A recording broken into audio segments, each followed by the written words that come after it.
السلام عليكم ورحمة الله وبركاته. قال تعالى بعد أعوذ بالله من الشيطان الرجيم. بسم الله الرحمن الرحيم. الحمد لله رب العالمين الرحمن الرحيم مالك يوم الدين.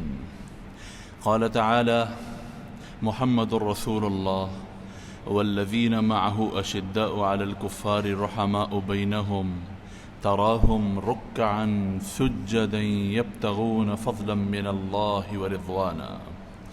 وقال النبي صلى الله عليه وسلم لو كان بعدي نبي لكان عمر.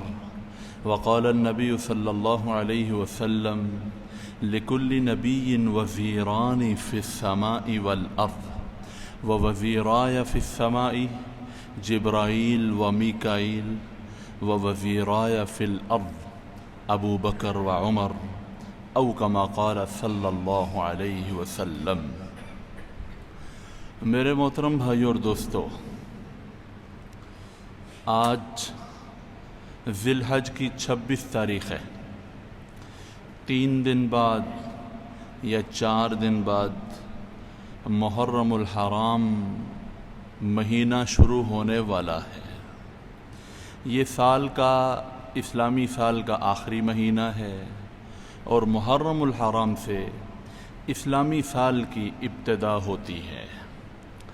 محرم الحرام کی پہلی تاریخ اسلامی سال کے پہلے مہینے کی پہلی تاریخ، اس میں ایک عظیم واقعہ پیش آیا. مراد نبی جس کو حضور صلی اللہ علیہ وسلم نے غلاف خانہ کعبہ پکڑ کے اللہ سے مانگا تھا، جس کے بارے میں حضور صلی اللہ علیہ وسلم نے فرمایا تھا کہ اگر میرے بعد کوئی نبی ہوتا تو عمر ہوتا، یعنی عمر میں اتنی استعداد تھی کہ وہ نبی بن سکتا تھا. اگرچہ نبی کوئی نہیں، آپ صلی اللہ علیہ وسلم خاتم النبیین ہیں، لیکن عمر کی بلندی شان بیان کرنے کے لیے حضور صلی اللہ علیہ وسلم نے یہ بات فرما دی کہ اگر میرے بعد کوئی نبی ہوتا تو عمر ہوتا. اور کئی جگہ فرمایا میرے بعد کوئی نبی نہیں ہے، اگر اللہ کسی کو میرے بعد نبوت عطا کرتا تو وہ عمر اتنی بڑی استعداد کا مالک ہے کہ وہ نبی بن سکتا تھا. آپ اندازہ فرمائیں کہ حضور صلی اللہ علیہ وسلم عمر رضی اللہ تعالیٰ عنہ کو کس نظر سے دیکھتے ہیں. اور خانہ کعبہ کا غلاف پکڑ کے حضرت عمر رضی اللہ تعالیٰ عنہ کو مانگا ہے. حضرت عمر رضی اللہ تعالیٰ عنہ کی شہادت 1 محرم الحرام کو ہوئی تھی. حضرت عمر رضی اللہ تعالیٰ عنہ کی زندگی، اس پہ اتنا کچھ لکھا گیا ہے، اس کے بہت سے پہلو ہیں. حضرت عمر رضی اللہ تعالیٰ عنہ کا عدل، اس پہ کتابیں لکھی گئی ہیں. حضرت عمر رضی اللہ تعالیٰ عنہ کا تقوی، حضرت عمر رضی اللہ تعالیٰ عنہ کی دور اندیشی، حضرت عمر رضی اللہ تعالیٰ عنہ کے فیصلے، حضرت عمر رضی اللہ تعالیٰ عنہ کا انتظامی امور میں ایک بہت اعلیٰ درجے کی شخصیت ہونا. حضرت عمر رضی اللہ تعالیٰ عنہ کی زندگی عجائبات سے پر ہے. عجیب صحابی ہیں. حضور صلی اللہ علیہ وسلم نے عجیب ہیرا تراشا جس کی مہک، جس کی خوشبو، جس کی روشنی قیامت تک باقی رہے گی. حضرت عمر رضی اللہ تعالیٰ عنہ کی شہادت 1 محرم الحرام کو ہوئی تھی. حضرت عمر رضی اللہ تعالیٰ عنہ ایسے صحابی ہیں کہ جن کو اللہ تعالیٰ نے 4 عناصر پر حکومت عطا فرمائی. ہوا حضرت عمر رضی اللہ تعالیٰ عنہ کی بات مانتی ہے، پانی حضرت عمر رضی اللہ تعالیٰ عنہ کی بات مانتا ہے، آگ حضرت عمر رضی اللہ تعالیٰ عنہ کی بات مانتی ہے، مٹی زمین حضرت عمر رضی اللہ تعالیٰ عنہ کی بات مانتی ہے. ایسے جلیل القدر شخص ہیں. مدینہ کی زمین پر زلزلہ آیا، سیدنا عمر رضی اللہ عنہ نے کوڑا زمین پہ مارا اور فرمایا کہ اے زمین تیرے اوپر زلزلہ کیوں آتا ہے؟ کیا عمر تیرے اوپر انصاف نہیں کرتا؟ اس کے بعد کبھی مدینہ میں زلزلہ نہیں آیا. مدینہ کی ایک پہاڑی سے لاوا نکل آئے، آگ نکل کے آ رہی ہے. حضرت عمر رضی اللہ تعالیٰ عنہ اپنا ایک کپڑا، اپنی چادر ایک صحابی کو دیتے ہیں کہ جاؤ اس کپڑے کے ساتھ اس آگ کو جس سوراخ سے نکلی ہے سمیٹتے سمیٹتے سمیٹتے اس سوراخ کے اندر آگ کو بند کر کے آ جاؤ. آج تک اس پہاڑ سے دوبارہ آگ نہیں نکلی. آگ بھی حضرت عمر رضی اللہ عنہ کی تابع فرمان ہے. دریائے نیل خشک ہو جاتا ہے، حضرت عمر دریائے نیل کو خط لکھتے ہیں. دریا کو خط لکھنا سمجھ میں آتا ہے، لیکن عمر خط لکھتے ہیں اور دریا کو اس کا اثر ہوتا ہے اور دریا پوری روانی کے ساتھ، جوش کے ساتھ چلنا شروع ہو جاتا ہے اور آج تک چلتا چلا جا رہا ہے. حضرت عمر خطبہ دے رہے ہیں رضی اللہ تعالی عنہ، اور مسلمانوں کا ایک لشکر، حضرت ساریہ رضی اللہ تعالیٰ عنہ اس لشکر کے امیر ہیں. مدینہ سے سینکڑوں میل دور حضرت ساریہ اپنے لشکر کے ساتھ کافروں کے ساتھ برسر پیکار ہیں. میدان جنگ میں لڑائی ہو رہی ہے. حضرت عمر خطبہ دیتے دیتے فرماتے ہیں یا ساریہ الجبل، ساریہ پہاڑ کی طرف متوجہ ہو جاؤ.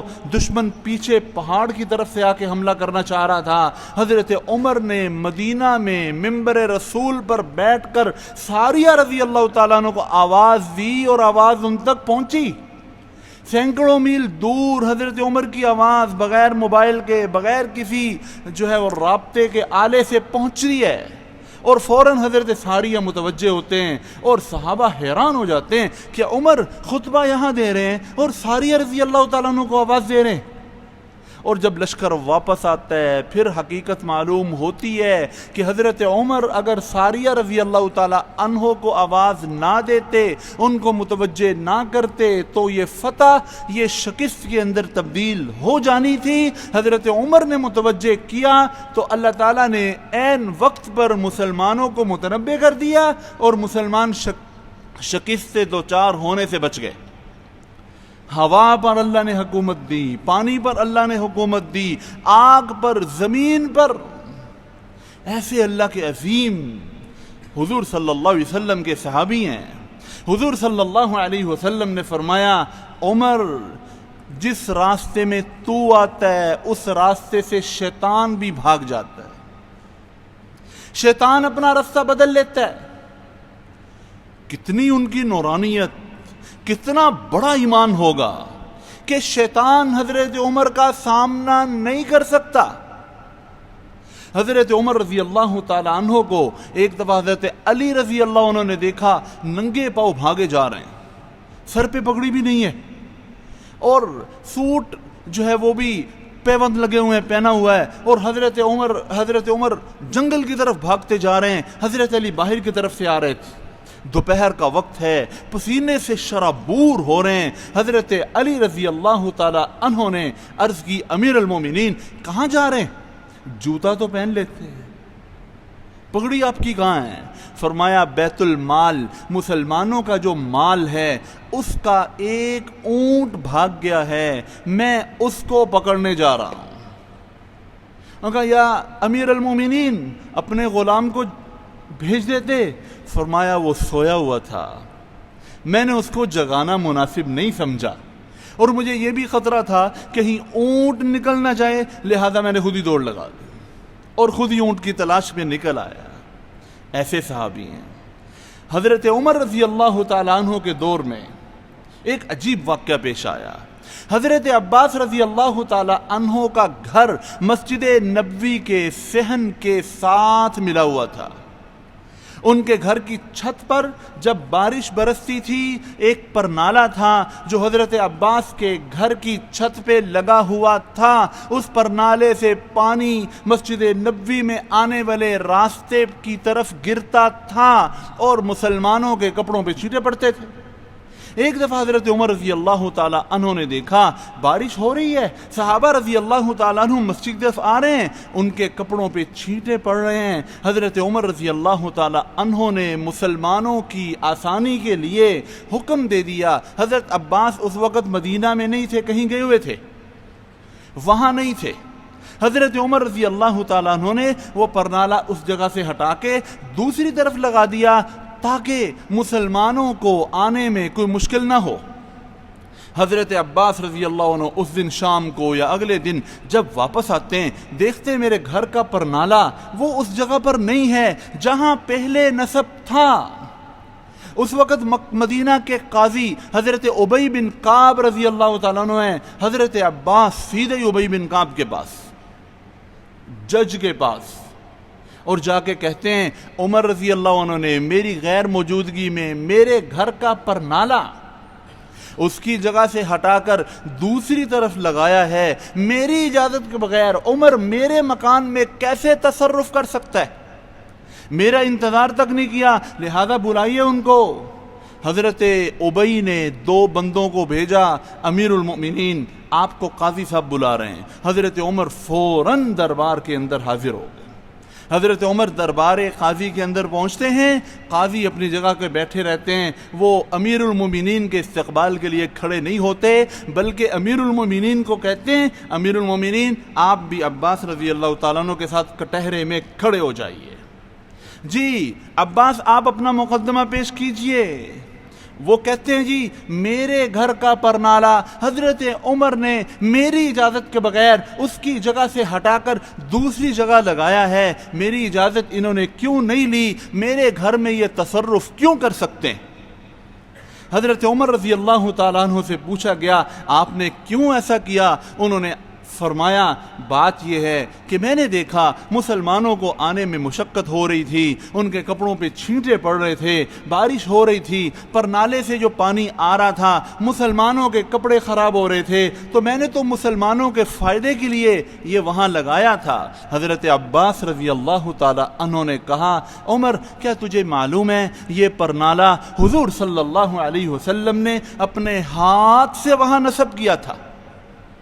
اس وقت مسلمانوں کا یہ راستہ نہیں تھا، لیکن نصب حضور صلی اللہ علیہ وسلم نے اس جگہ کیا ہوا تھا۔ میں مکان بنا رہا تھا اور جب میرا مکان چھت تیار ہو گئی تو میں پرنالہ لگانے کا سوچ رہا تھا۔ آقا صلی اللہ علیہ وسلم تشریف لے آئے اور فرمایا کہ چچا میرا خیال ہے کہ اس جگہ آپ پرنالہ فٹ کر دیں، اور حضور صلی اللہ علیہ وسلم نے فرمایا کہ بلکہ حضور صلی اللہ علیہ وسلم نے مجھے فرمایا کہ میں فٹ کرتا ہوں۔ عباس کہتے ہیں کہ میں نے کہا ٹھیک ہے جی میں بیٹھتا ہوں، آپ میرے کندھوں پہ سوار ہو کے کندھوں پہ قدم رکھ کے آپ اس کو فٹ کر دیجئے۔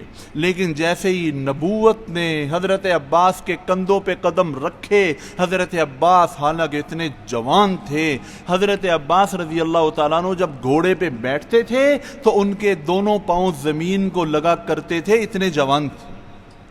کئی میل تک حضرت عباس کی آواز جایا کرتی تھی، اتنی ان کی آواز تھی، اتنے جوان آدمی ہیں، لیکن حضور صلی اللہ علیہ وسلم کا بوجھ برداشت نہیں کر سکے، ڈول گئے۔ حضور صلی اللہ علیہ وسلم نے فرمایا کہ عباس اس جگہ لگائیں، میں بیٹھتا ہوں، آپ میرے کندھے پہ چڑھ کے لگائیں۔ تو وہ پرنالہ تو حضور صلی اللہ علیہ وسلم نے یہاں لگوایا تھا۔ عمر کون ہوتا ہے اس پرنالے کو اس جگہ سے ہٹانے والا؟ حضرت عمر رضی اللہ تعالیٰ عنہ نے تڑپ کے کہا کہ مجھ عمر کو کیا پتا کہ حضور صلی اللہ علیہ وسلم نے پرنالہ یہاں لگوایا تھا، میری کیا جرت کہ میں اپنے آقا کا لگایا ہوا پرنالہ اس جگہ سے ہٹا دوں؟ حضرت ابی کہتے ہیں اب آپ کیا فرماتے ہیں؟ انہوں نے کہا کہ اب میرا تو فیصلہ یہ ہے، میں اپنی رائے دیتا ہوں، فیصلہ آپ کریں کہ میں سارے مدینہ منورہ والوں کے سامنے اس جگہ پہ جا کے بیٹھتا ہوں، عباس میرے کندھے پر کھڑا ہو کے اس کی اسی پرانی جگہ پہ پرنالے کو فٹ کرے، اور ایسا ہی ہوا۔ امیر المومنین بیٹھ کے نیچے، عباس رضی اللہ تعالیٰ عنہ ان کے کندھوں پہ سوار ہوئے اور پاؤں رکھ کے انہوں نے پرنالہ وہاں فٹ کیا۔ گارا مٹی اور وہ پانی حضرت عمر کے کپڑوں پہ، ان کی داڑھی پہ، ان کے چہرے پہ آ رہا ہے، لیکن سارے مدینے والے دیکھ رہے ہیں کہ ہمارا امیر المومنین۔ بعد میں حضرت عباس سے کہا کہ اتنی سی بات آپ نے امیر المومنین کو عدالت میں بلا لیا؟ انہوں نے کہا میں عمر کا عدل چیک کرنا چاہتا تھا، میں دیکھنا چاہتا تھا کہ عمر کا عدل اپنے بارے میں کیسا ہے، تو عمر نے تو واقعی کمال کر دیا۔ اور بعد میں حضرت عباس حضرت عمر کے اس عدل سے اتنے متاثر ہوئے کہ اپنا مکان مسجد نبوی کے لیے وقف کر دیا کہ میرا مکان بھی مسجد نبوی کے اندر شامل کر دیا جائے۔ آپ اندازہ فرمائیں، حضرت عمر رضی اللہ تعالی عنہ نے 10 سال حکومت کی ہے، اور 10 سال ہی ہر سال حج کیا ہے۔ آخری حج کے موقع پر حضرت عمر رضی اللہ تعالی عنہ جب حج سے فارغ ہو گئے، صحابہ رضی اللہ تعالی عنہم آرام کر رہے ہیں، عمر پہرا دے رہے ہیں۔ حضرت عمر رضی اللہ عنہ کا ہمیشہ یہ معمول تھا کہ وہ اپنے زمانہ خلافت میں سارے مسلمان سو رہے ہوتے تھے، خود پہرے داری کر رہے ہوتے تھے۔ سفر ہو، حضر ہو، مدینہ سے باہر ہو، جہاں بھی ہو، سیدنا عمر رضی اللہ عنہ کا یہ معمول تھا۔ اب سارے لوگ آرام کر رہے ہیں، حج کے ارکان سے فارغ ہو چکے ہیں، حضرت عمر رضی اللہ تعالیٰ عنہ چوکی داری کر رہے ہیں، چکر لگا رہے ہیں، مسلمانوں کی حفاظت کرتے کرتے تھک گئے۔ 63 سال عمر تھی، جناب نبی کریم صلی اللہ علیہ وسلم کی عمر 63 سال، سیدنا ابو بکر رضی اللہ عنہ کی عمر 63 سال، سیدنا عمر رضی اللہ عنہ کی عمر 63 سال، سیدنا علی رضی اللہ تعالیٰ عنہ کی عمر بھی 63 سال۔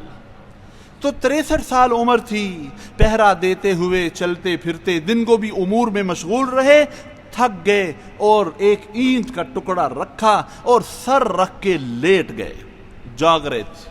اب لیٹے ہیں، آسمان پر 14ویں کا چاند نظر آ رہا ہے۔ 10 ذی الحج کو حج ہوتا ہے، جو 14ویں کا چاند دمک رہا تھا، چمک رہا تھا، حضرت عمر کی اس چاند پہ نظریں ٹک گئیں۔ چاند کی طرف مخاطب ہو کے کہنے لگے، بلکہ اپنے آپ کو کہنے لگے کہ عمر تو بھی اس چاند کی طرح ہی ہے۔ پہلے بالکل تجھے کوئی جانتا نہیں تھا، جیسے چاند 1 2 تاریخ کا ہوتا ہے، بعد میں اللہ نے تجھے ایمان کی دولت عطا فرمائی اور تجھے رسول اللہ صلی اللہ علیہ وسلم کا صحابی ہونے کا شرف بخشا، پھر اللہ نے تجھے اتنا بڑا حکمران بنایا، اس چاند کی طرح تو چمکا اور اللہ نے پوری دنیا میں تجھے چمکا دیا۔ اور پھر چاند آہستہ آہستہ کمزور پڑتا بالکل نظروں سے اوجھل ہو جاتا ہے۔ اب عمر تیرا وہ زمانہ آ چکا ہے، بالکل جیسے چاند 14ویں سے گھٹتا بالکل ہی نظروں سے اوجھل ہو جاتا ہے، تیرا بھی اب وہ وقت آ چکا ہے۔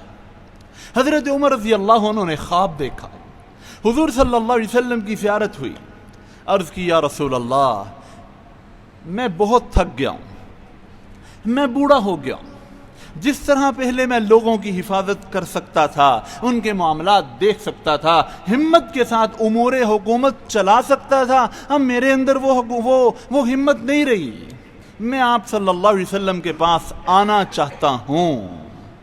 پھر حضرت عمر رضی اللہ عنہ نے خواب دیکھا، بلکہ ایک دعا مانگا کرتے تھے، اللہم ارزقنی شہادتاً فی سبیلک و موتاً ببلد حبیبک، یا اللہ مجھے اپنے راستے کی شہادت عطا فرمانا اور اپنے نبی صلی اللہ علیہ وسلم کے شہر کی موت عطا فرمانا۔ یہ دعا مانگنی چاہیے، مدینے کی موت بڑے مقدروں والوں کو نصیب ہوتی ہے۔ حضرت عمر مدینے کی موت مانگ رہے ہیں، کتنی بڑی چیز ہے مدینے کی موت۔ حضور صلی اللہ علیہ وسلم کے قدموں سے اٹھایا جانا قیامت والے دن کوئی معمولی بات ہے؟ جو حضور کے قدموں سے اٹھایا جائے گا، کیا وہ اللہ کی رحمت سے بعید ہوگا؟ اللہ کی رحمت سے دور کیا جائے گا؟ وہ تو حضور صلی اللہ علیہ وسلم کی رحمت میں ڈھانپ لیا جائے گا کہ وہ حضور صلی اللہ علیہ وسلم کے قدموں سے اٹھایا جائے۔ تو دعا مانگا کرتے تھے۔ حضرت عمر رضی اللہ تعالی عنہ نے خواب میں دیکھا کہ ایک مرغ آیا ہے، اس مرغ نے 3 دفعہ ٹھونکے ماری ہیں، زور کے اپنی چونچ سیدنا عمر رضی اللہ تعالیٰ عنہ کو 3 دفعہ ماری ہے۔ حضرت عمر رضی اللہ تعالیٰ عنہ کا خون بہہ گیا، آپ نے سمجھ لیا کہ میری شہادت کا وقت قریب آ گیا۔ حضرت عمر رضی اللہ عنہ فرماتے ہیں کہ مجھے اپنی شہادت کا یقین اس وقت ہو گیا تھا کہ جب میں حضور صلی اللہ علیہ وسلم کے ساتھ، آپ حضرت ابو بکر بھی تھے اور حضرت عثمان بھی تھے، میں بھی، ہم 4 لوگ حضور صلی اللہ علیہ وسلم، سیدنا ابو بکر، سیدنا عمر، سیدنا عثمان، ہم احد پہاڑ کے اوپر کھڑے ہوئے تھے۔ احد پہاڑ میں حرکت ہوئی، احد پہاڑ حضور صلی اللہ علیہ وسلم کو اپنے اوپر پا کے خوشی سے جھوم گیا ہوگا۔ حضور صلی اللہ علیہ وسلم نے احد پہاڑ سے مخاطب ہو کے کہا، اسبت احد، احد ثابت ہو جا، ٹھہر جا، حرکت نہ کر، فَإِنَّ عَلَيْكَ نَبِيٌّ، تجھے پتا ہے تیرے اوپر اس وقت ایک نبی کھڑے ہوئے ہیں، وَصِدِّيقٌ، ایک صدیق کھڑے ہوئے ہیں، وَشَہِيدَانِ، اور 2 شہید کھڑے ہوئے ہیں۔ نبی تو آپ خود ہیں، صدیق سیدنا ابو بکر ہیں، اور شہیدانی حضرت عمر اور عثمان ہیں۔ حضرت عمر کہتے ہیں کہ مجھے یقین ہو گیا تھا کہ مجھے بھی اللہ شہادت کی موت عطا فرمائے گا۔ حج سے بعد واپسی ہوئی، مدینہ منورہ کے اندر امور حکومت چل رہے ہیں، ہر طرف عدل کا بول بالا ہے، انصاف کا بول بالا ہے۔ حضرت مغیرہ بن شعبہ رضی اللہ تعالیٰ عنہ حضور صلی اللہ علیہ وسلم کے ایک صحابی ہیں، ان کا ایک غلام تھا مجوسی، وہ حضرت عمر کے پاس آیا، آ کے کہنے لگا، میرے آقا مغیرہ بن شعبہ مجھ سے ٹیکس زیادہ وصول کرتے ہیں۔ فرمایا، تم کیا کیا کام کرتے ہو؟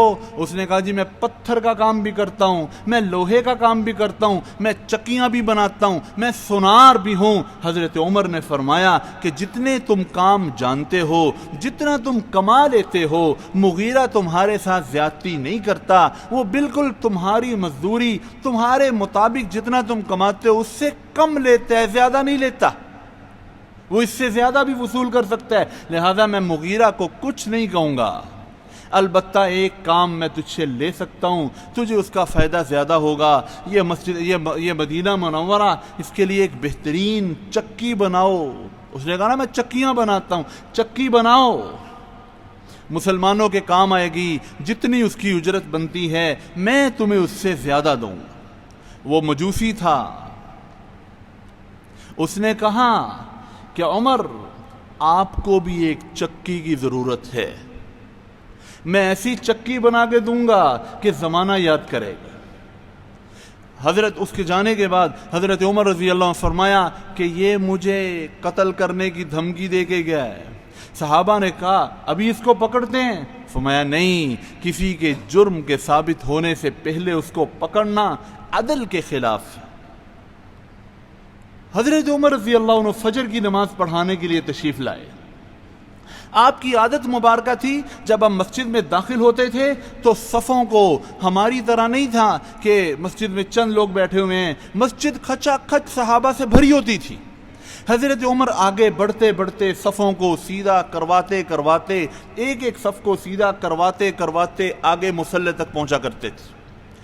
کئی صفیں مسجد نبوی کی آپ نے سیدھی کروائیں، آ کے مصلی امامت پہ کھڑے ہوئے۔ یہ مجوسی ابو لولو، یہ ایک بڑی چادر اوڑے، اس میں ایک 2 دھاری خنجر لے کر اس کو زہر میں ڈبو کر اس نے اپنے پاس چھپایا ہوا تھا، اور پہلی صف میں سیدنا عمر رضی اللہ تعالیٰ عنہ کے پیچھے تھوڑا سا فاصلے پہ آ کے کھڑا ہو گیا تاکہ نماز کے دوران وار کرنا میرے لیے آسان ہو۔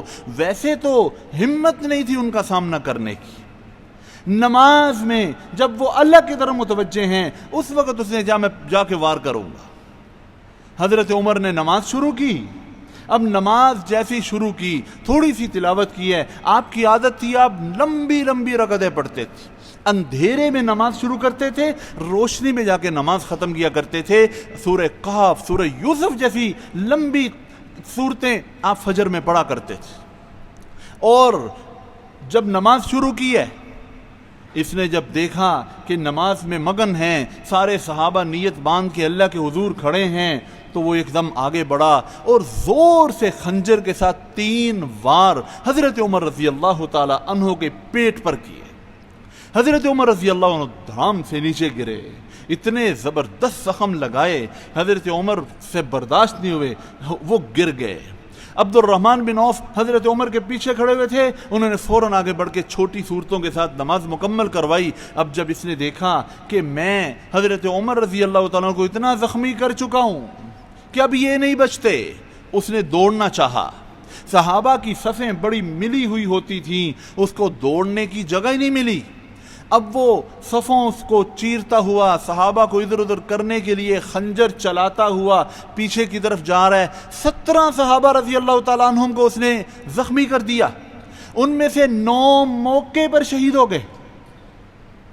اور جب وہ صفوں کے آخر میں پہنچا، اس وقت تک ایک صحابی نے یوں کیا کہ اپنی چادر، حضرت عبد الرحمن نے سلام پھیر دیا تھا، ایک صحابی نے اپنی موٹی چادر یوں کر کے اس کے اوپر ڈال دی تاکہ اس کو قابو کیا جا سکے۔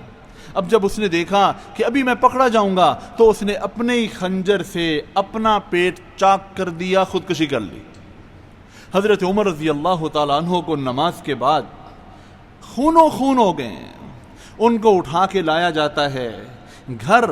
حضرت عمر کو جب ہوش آتا ہے تو فرماتے ہیں نماز پڑھنی ہے، میں نے نماز کا وقت تو ابھی ختم نہیں ہوا۔ نہیں جی ابھی وقت ہے۔ فوراً اس حال میں تیمم کیا اور وضو کر اور تیمم کر کے فجر کی نماز ادا کی۔ اور ان دنوں حضرت عمر پہ غشی طاری رہتی تھی، جیسی ہوش آتا تھا حضرت عمر رضی اللہ تعالی عنہ فوراً اٹھ کے نماز کا پوچھتے تھے، اور فوراً یہ الفاظ آپ کی زبان سے جاری ہوتے تھے کہ میں نے رسول اللہ صلی اللہ علیہ وسلم سے سنا ہے جو شخص نماز نہیں پڑھتا اس کا اسلام میں کوئی حصہ نہیں۔ اتنے گہرے زخم تھے، دودھ پلایا گیا، زخموں کے ذریعے سے باہر نکل گیا، دوائی پلائی گئی، زخموں کے ذریعے سے باہر نکل گئی۔ حضرت عمر رضی اللہ تعالیٰ عنہ اس حال میں ایک نوجوان کو دیکھا کہ وہ باہر کی طرف جا رہا ہے، آپ نے اس کو بلایا۔ اس کے ٹخنے شلوار سے ڈھکے ہوئے تھے۔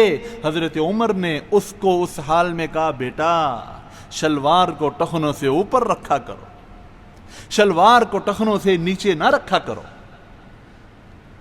اور حضرت عمر رضی اللہ عنہ اپنے بیٹے ابن عمر رضی اللہ تعالی عنہما کو حضرت عائشہ رضی اللہ تعالی عنہ کے پاس بھیجا اور فرمایا کہ جا کے عائشہ رضی اللہ تعالی عنہ سے کہو کہ عمر حضور صلی اللہ علیہ وسلم کے پڑوس میں دفن ہونے کی اجازت چاہتا ہے، اور فرمایا کہ جا کے یہ کہنا عمر امیر المومنین نہ کہنا، فلست اليوم للمؤمنین امیرا، آج میں مسلمانوں کا امیر نہیں ہوں، اس حال میں ہوں، امیر المومنین نہیں، عمر کہنا عمر۔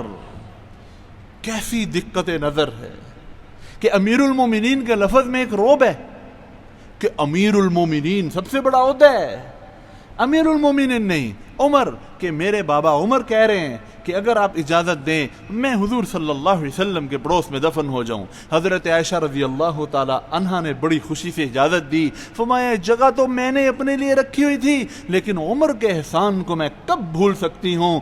جب میرے اوپر تہمت لگی تھی پہلا بندہ عمر تھا جس نے یہ کہا تھا سبحانک ھذا بہتان عظیم، یہ بہت بڑا بہتان ہے، جس نے میری صفائی کے اندر حضور صلی اللہ علیہ وسلم سے کہا تھا یا رسول اللہ آپ مجھے یہ بتائیے آپ کا نکاح عائشہ کے ساتھ کروایا کس نے؟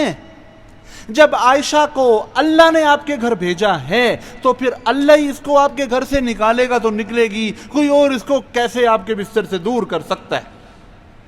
تو عمر نے میری صفائی دی تھی، حل جزاء الاحسان الا الاحسان۔ آج میں عمر کے اس احسان کو یاد رکھتے ہوئے میں اپنی قربانی دے کر اپنی جگہ کی میں عمر کو یہاں اجازت دیتی ہوں کہ وہ آرام کریں۔